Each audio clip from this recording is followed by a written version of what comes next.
just hiked 9 miles down to the bottom of the Grand Canyon where the Colorado River goes through, and you didn't think I'd hike 9 miles without getting a beer review, did you? Of course not. This is going to be the best tasting beer in the history of mankind. It doesn't even matter because I'm exhausted. But you know what sounds awesome? Beer right. So, let's get into it.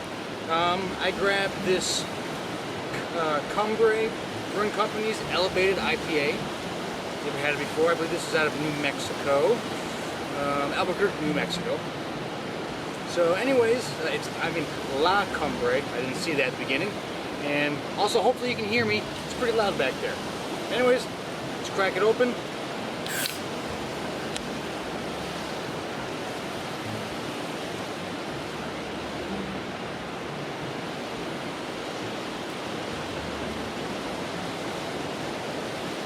Again, I have been walking for 9 miles up and down a mountain, or a canyon, so it's going to be a little shaking. But the back of this, it says the gold medal winner for 2011 from the Great American Beer Festival, American Style India Pale Ale. Let's go, man. So, let's see. It's going to take a little while for that to die down, but pretty clear, as you can see. Not a foggy IPA, but it is also at 7.2% ABV. And on the back it also says, this IPA has been brewed with an obscene amount of the finest hops known to man. It is not meant to sit in a refrigerator. This gem is meant to be experienced fresh in all of its bitter, boldly hopped up glory. So, and it is independent craft beer, not owned by anybody else, so whatever. But I think this is as good as we're going to get, so let's get in the review, into the smell. You get a nice whiff of that, it's almost like a sunflower pine kind of thing going on. You got the pine, but it's not just like straight, boom, pine salt kind of thing. There's a floral aspect to it, and it's very kind of a summery, I'm saying sunflower kind of thing. My mom is growing sunflowers this year, so I had smelling that all the time. So that's kind of what this is. Sunflower meets pine. A bit of the toasted element, not a lot. There's not much there. Oh, it's not. There is there, but not much for like a crazy IPA. Subtle squeeze of grapefruit, but not much. This is more of a, everything's kind of lighter on the aromas. Nothing super like overpowering everything else. And I like that. It smells very fresh. And if you know me on IPAs, I'm kind of a stickler. I'm a harsh critic on IPAs. You got to do a lot to win me over. So, but I like their aroma. I'm gonna recommend it. Let's give it a taste.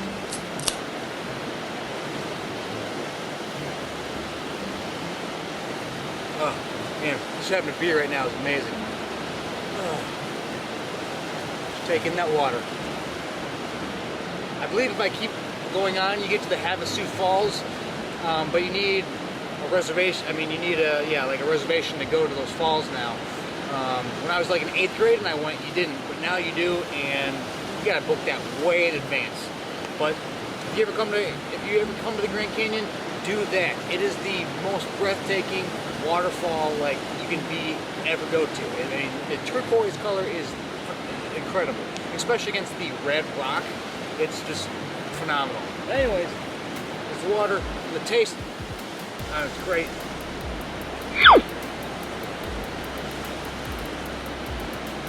It's kind of a toffee toasted nut element to it.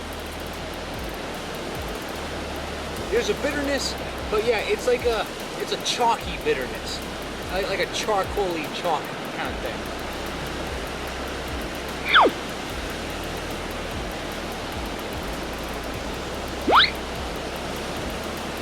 There's a bit of a grapefruit rind, kind of like the rind has sat out for a day or two and had time to dry. So it's not super juicy, but you get a bit of that.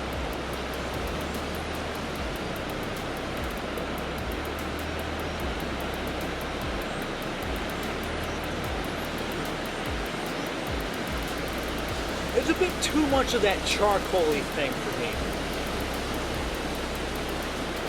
That's the really prominent flavor. That's really kind of the thing that's really taken over my mouth. I mean, it's okay, but if you're looking for a juicy, fruity IPA, this isn't it. The chalkiness it's there. I mean, it's not super crazy. I think I was hoping there was like some more flavors that would go in with it.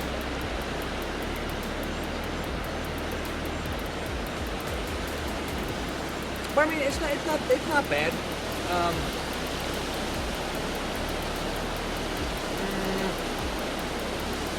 I'm stuck in between recommending it and giving it a half.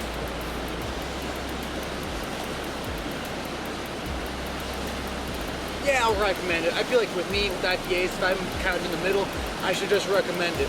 Because I think most of you guys will like it. If you're an IPA person and you don't need like super intense hops, I think you'll like this. But yeah, sure, I'll recommend it. Distinction, how distinct is it? There's really nothing that's like, oh, this is so much different from every other IPA I've had.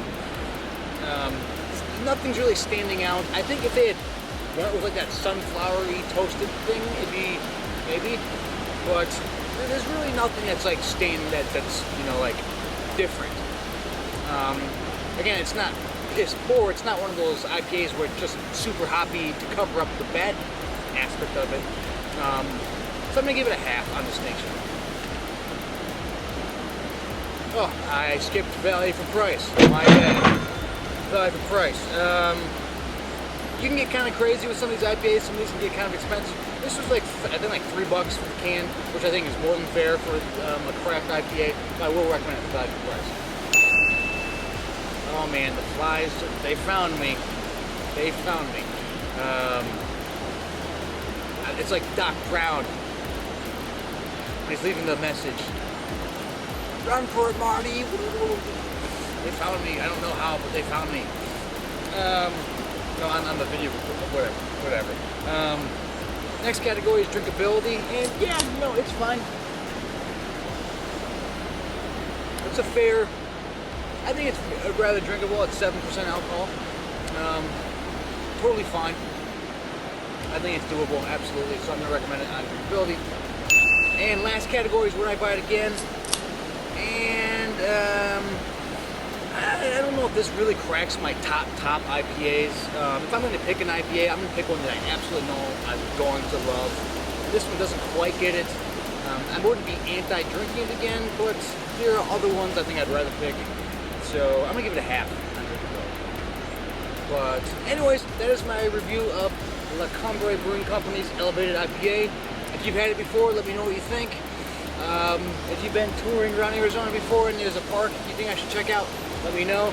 All of the Navajo Nation parks that's on the Navajo Nation is all closed right now. So there's a lot of good stuff I can't see right now. Maybe after New Year's, we'll see. But let me know. Let me all know all the good stuff. And so for myself and for La Cumbre Brewing Company's Elevated IPA, take it easy. I got to walk another 9 miles back up. Ugh.